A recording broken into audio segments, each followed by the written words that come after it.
আমরা এতদিন যখন ধৈর্য ধরতে পেরেছি, আর তো একটা দিন, ব্যাস আগামীকালই তো 28 তারিখ। আর রাজকুমার টিম 28 তারিখ থেকে তারা তাদের প্রমোশন শুরু করবে, এমনটাই কিন্তু জানতে পারছি। তখন আর মোটামুটি রোজার ঈদ পড়তে বাকি থাকবে মোটামুটি 10 থেকে 12 দিন।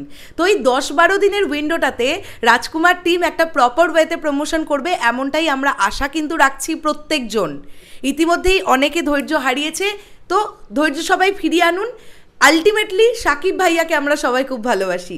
দেখবেন এই যে এত মান অভিমান রাজকুমারের কিছু আসছে না, হ্যান ত্যান, যখন এক এক করে সব জিনিসগুলো আসতে শুরু করবে এবং সাকিব ভাইয়ার দুর্দান্ত কিছু আমরা দেখতে পাবো, তখন দেখবেন এগুলো সব আমরা ভুলে গেছি, কেননা এটার নামই তো আবেগ। হ্যালো এভরিওয়ান, চলে এলাম আরও একটা নতুন ভিডিও নিয়ে। এখন আমরা এই ভিডিওতে রাজকুমার নিয়ে কথা বলবো। হেডলাইন দেখে আপনারা অনেকেই বুঝতে পেরেছেন বিষয়টা আমরা কি নিয়ে কথা বলবো। আচ্ছা, আমরা যেটা শুনতে পেয়েছিলাম যে রাজকুমারের ফাইট সিকোয়েন্স শ্যুট করতে কেবলমাত্র 3 মিনিটের একটা অ্যাকশন সিকোয়েন্স শ্যুট করতে 70 লাখ 70 লক্ষ টাকা খরচ হয়েছে। এই খবরটা আমাদের সবার কাছে এসেছিল, আমি আপনাদেরকে জানিয়েছিলাম, নিশ্চয়ই মনে আছে। এখন ব্যাপারটা হচ্ছে, এটা তো একটা প্রচণ্ড এক্সপেন্সিভ, মানে 3 মিনিটের একটা অ্যাকশন সিকোয়েন্সের জন্য 70 লাখ টাকা খরচ, মানে তার মানে একটা বিরাট পরিসরে কিছু হয়েছে। মানে সেই অ্যাকশন তো ভাই দেখার মতন অ্যাকশন হবে। এখন ব্যাপারটা হচ্ছে, সেই অ্যাকশন দেখার মতন অ্যাকশন তখনই হবে যখন একটা প্রচণ্ড ভালো মানের ক্যামেরা দিয়ে সেটাকে শ্যুট করা হবে। কি ক্যামেরা ইউজ হয়েছে জানেন? রাজকুমারের অ্যাকশন সিকোয়েন্স শ্যুট করতে ফ্যান্টম ক্যামেরা ইউজ করা হয়েছে, যে ক্যামেরাতে আমাদের ইন্ডিয়ান ফিল্ম, যদি আমরা বলি জওয়ানের কথা, যদি আমরা বলি ফাইটারের কথা, এই ছবিগুলো মানে যেগুলো অ্যাকশন বেসড ছবি হয়, সেই ছবিগুলোর ম্যাক্সিমাম ছবি ফ্যান্টম ক্যামেরায় শ্যুট হয়। ফ্যান্টম ক্যামেরা হচ্ছে একটা হাই স্পিড ক্যামেরা, যেটা মোটামুটি একটা সেকেন্ডের মধ্যে কয়েকশো ফ্রেম নিতে পারে, এতটা হাই স্পিড একটা ক্যামেরা।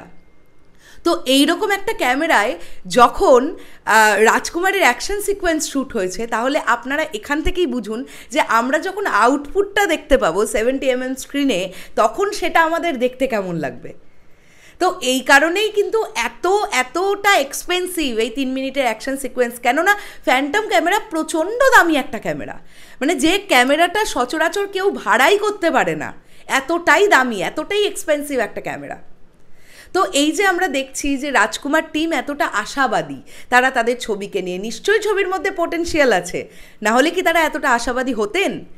আর এই ট্রায়ো মানে সাকিব ভাইয়া, হিমেল আশরাফ, আশা রাদান, এই 3 জনের ট্রায়োটা প্রিয়তমা দিয়েছে।